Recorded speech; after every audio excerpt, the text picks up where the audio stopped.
You did what I'm saying. If they all hollers, I'm a counterfeit. Yeah, I wanted money, I couldn't enjoy class. It's your boy, yadiiiig, 4 I's, 2 G's, and today we're here to talk about the 2017 XXL freshman list which has finally been revealed. First I'm going to begin with my general thoughts on the list, and overall it's decent, but I can't lie and say I'm not a little disappointed. I feel like it's nowhere near as strong or nowhere near as bold or proactive as their 2016 list was. The 2016 list felt like they were really in tune with the youth and what was just about to pop, but I don't think this list reflects that to the same extent. In saying that though, it definitely is miles ahead of their 2015 list, which is good. As with any of their lists, there are a few choices that really make you wonder what the fuck XXL were thinking, but I do understand why XXL would pick most of these artists on the list. At the end of the day, they are trying to predict the next stars in the mainstream. Two of my personal gripes with this list is that A, they don't really have any spitters, anyone really with that gritty and dirty underground feel to their music. In 2015 they had Vince, in 2016 they had artists like Denzel Curry, G Herbo and Dave East, but in 2017 who the fuck is really trying to spit on this list or gives you that raw vibe to their music? I feel like XXL have always kind of showed that they had an ear for bars or cared about the underground spitter when they would put artists like Denzel or Vince on,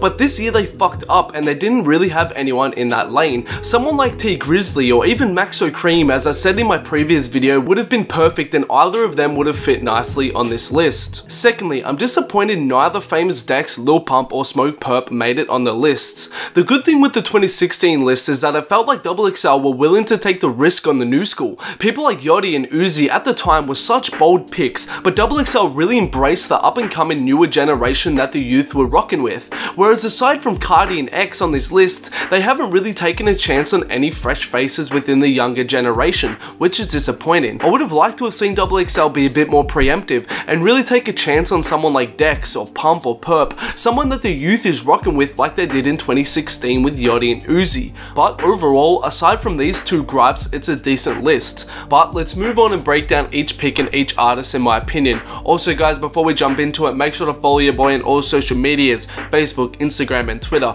Also please make sure to like, subscribe and turn on notifications please. But let's get it. Firstly, let's kick it off with Playboi Carti. Smart decision, good timing and an obvious pick. You guys know how I feel about Carti, and XXL would have fucked up if they didn't pick him. And next we get to Kamaya, who has been quite a controversial pick, and I do understand both sides. I do understand why she gets hate for being picked, and I do understand why people are trying to defend her. I think XXL probably wanted to be really early on the Kamaya train, and they think she's gonna blow up. But personally, I don't see much potential in her at all. I gave her tape a chance when it first came out, and it was pretty boring to be honest, and I think other people deserved it over her at this point, and I don't really see her doing much from here to be honest. So not a pick I necessarily agree with, but I do understand why XXL chose her. Moving on next we have A Boogie, and I called this one and I understand it. He has proven he isn't some one-hit wonder and he has multiple hits now. He's establishing a strong fan base and A Boogie is looking like he's going to be a huge star, so good pick. Next we move on to udiggwhatimsayin, another smart pick. The thing is with udiggwhatimsayin is that although he has only had one actual hit with Water, all of his shit is doing huge numbers even though they aren't charting, so it shows that people care about him more than just Water and that people like him as a personality and as an artist, so a good move.